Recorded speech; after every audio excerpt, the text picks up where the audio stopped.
यीशु मसीह के नाम से आप सबको जय मसीह और परमेश्वर की स्तुति हो।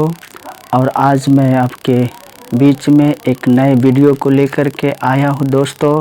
और ये वीडियो आपके लिए बहुत अद्भुत होगा और इस वीडियो को आप ज़रूर प्रार्थना पूर्वक सुनिएगा और आपको जीवन को बदल देगा। मेरे प्यारे भाई, यहाँ पर जो आज मैं आपके सामने आया हूँ, एक नए विषय के साथ आया हूँ और उस विषय का नाम है परमेश्वर आपकी प्रार्थना को सुनता है।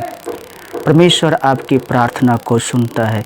इस विषय को ऊपर हम आज बात करने जा रहा हूँ और ख़ास करके जो इसमें जो हम बात करने जा रहे हैं वो लूका रचित सुसमाचार उसके 8 अध्याय 41 और 42 पद में वहाँ पर जो वचन लिखा हुआ वो इस प्रकार से है।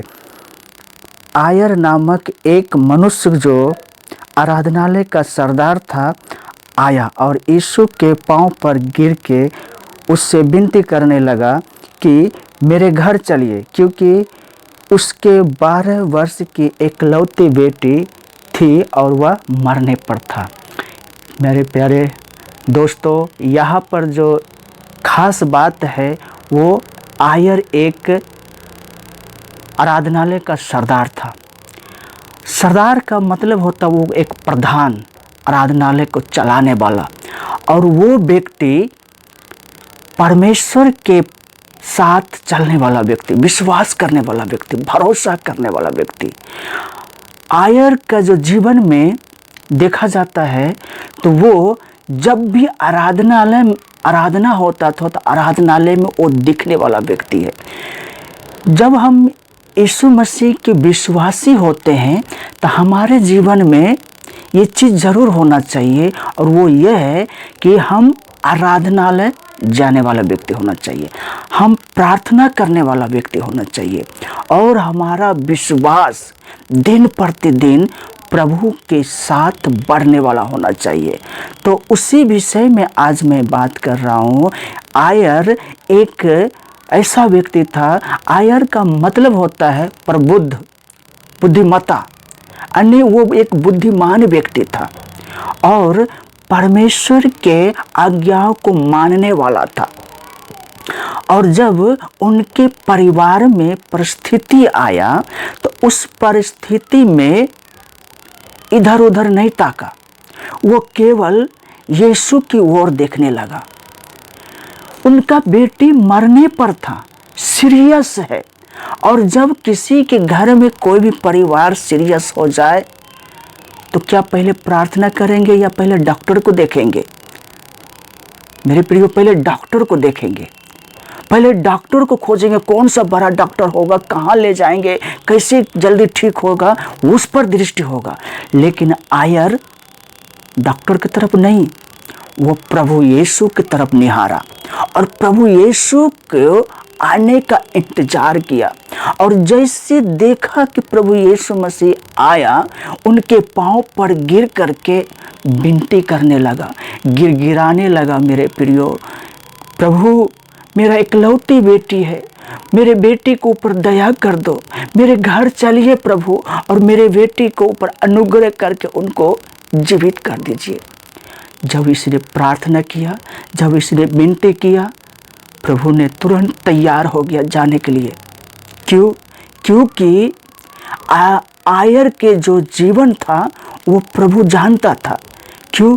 कि जब विश्वासी आराधनालय में जाता है तो प्रभु का नज़र हर एक विश्वासी को ऊपर पड़ता है कि कौन इस संडे में आया और कौन इस संडे में नहीं आया। वो आयर हमेशा लगातार आने वाला व्यक्ति था, इसलिए परमेश्वर की दृष्टि उन पर था। वो जब प्रार्थना कर रहा था, वो प्रार्थना पर यीशु मसीह मन लगा रहा था। जब वो परमेश्वर से, यीशु मसीह से विनती किया, तुरंत उनकी विनती को सुन करके उनके घर जाने के लिए तैयार हो गया मेरे प्रियो। और जा कर के घर जैसे जाते हैं, उनके घर में अद्भुत चमत्कार होता है। और वो चमत्कार क्या होता है? उनकी मरी हुई बेटी को प्रभु यीशु मसीह जिंदा कर दिया। क्यों? क्योंकि उनका विश्वास, आयर का विश्वास इधर उधर वाला नहीं था। आयर का विश्वास सीधे प्रभु पर था। प्रभु पर भरोसा करने वाला व्यक्ति था। इसलिए मेरे प्रिय भाई बहनों, हम और आप एक विश्वासी जीवन जीने के लिए, विश्वास के रास्ता पर चलने के लिए तैयार हुआ तो हमारा जीवन केवल यीशु मसीह के रास्ता पर होना चाहिए। केवल हमें यीशु को निहारना चाहिए, केवल हमें भरोसा उन्हीं पर हो, तभी जा कर के हमारे समस्या को समाधान होगा। हर इंसान के जीवन में कुछ न कुछ समस्या आता है और उस समस्या को समाधान हमारा प्रभु यीशु मसीह के पास है, लेकिन हमारा विश्वास उन पर टिका रहना चाहिए। हम अगर उनको निहारेंगे, पहला स्थान हम प्रभु को देंगे, तो ज़रूर परमेश्वर आपके परिवार में, आपके जीवन में वो काम करने वाला व्यक्ति प्रभु है। आपने लूका रचित सुसमाचार उसके 19 अध्याय के 6 पद में एक वचन को आपने सुना होगा। वो वचन क्या है? वो वचन इस प्रकार से आनंद के साथ अपने घर में ले गया। कौन? जक्कई। जक्कई एक ऐसा व्यक्ति था, लोग उसे पापी पापी पापी कहता था, लेकिन वो यीशु को देखना चाहता था और यीशु को देखने का लिए उसने पेड़ पर चढ़ गया। और जैसे यीशु मसीह उनके पास आता है और झट से ऊपर निहार कर कहता है, ये जक्कई तो झट से नीचे उतर, मुझे आज तेरे घर में रहना है, जाना है नहीं कहा, रहना है। प्रभु विश्वासियों को घर में रहना चाहता है, लेकिन उसके पहले घर बनाना पड़ेगा अपने हृदय में। यीशु को उतारने के लिए अपने हृदय में जगह देना पड़ेगा, और जब अपने हृदय में जगह देंगे यीशु हमारे पास रहेगा। इसलिए तो परमेश्वर के वचन ने क्या कहा? तुम पवित्र आत्मा का मंदिर हो, और जो कोई पवित्र आत्मा के मंदिर को नाश करेगा परमेश्वर उसे नाश करेगा। इसलिए कि वो हमारे साथ रहना चाहता है। हम परमेश्वर के मंदिर है, तो हम मंदिर के समान हमारा जीवन होना चाहिए। हमारा जीवन एक विश्वासी जीवन होना चाहिए। हमारा जीवन एक प्रार्थना का जीवन होना चाहिए। हमारा जीवन एक आराधना का जीवन होना चाहिए। हर समस्या में हमारा दृष्टि ऊपर होना चाहिए, प्रभु के ऊपर होना चाहिए। जब हम प्रभु के ऊपर ताकेंगे तो प्रभु अवश्य हमारे समस्या को समाधान करेगा। इसलिए प्रभु चाहते हैं कि वो हमारे घर में चमत्कार करे। प्रभु चाहते हैं कि वो हमारे घर में चले। प्रभु चाहते हैं कि वो हमारे घर में रहना चाहते हैं। तो उससे पहले आपको क्या करना होगा? अपने हृदय में जगह देना होगा, अपने हृदय में स्थान देना होगा। और पहला स्थान, इधर उधर नहीं ताकना है, बस सिर्फ यीशु को देखना है। और यीशु को आप देखेंगे, यीशु आपको देखेंगे, और जिस दिन यीशु आपको देख लिया उस दिन आपका कल्याण हो जाएगा। आपका परिवार का जीवन में चमत्कार ही चमत्कार, आशीष मिल जाएगा।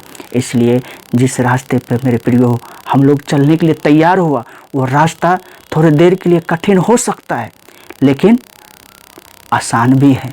बस केवल उन पर भरोसा रखिए। आयर के भरोसा यीशु पर था। यीशु ने आयर के घर गया और जाकर के उनके बेटी को चंगाई दिया कि नहीं दिया? दिया।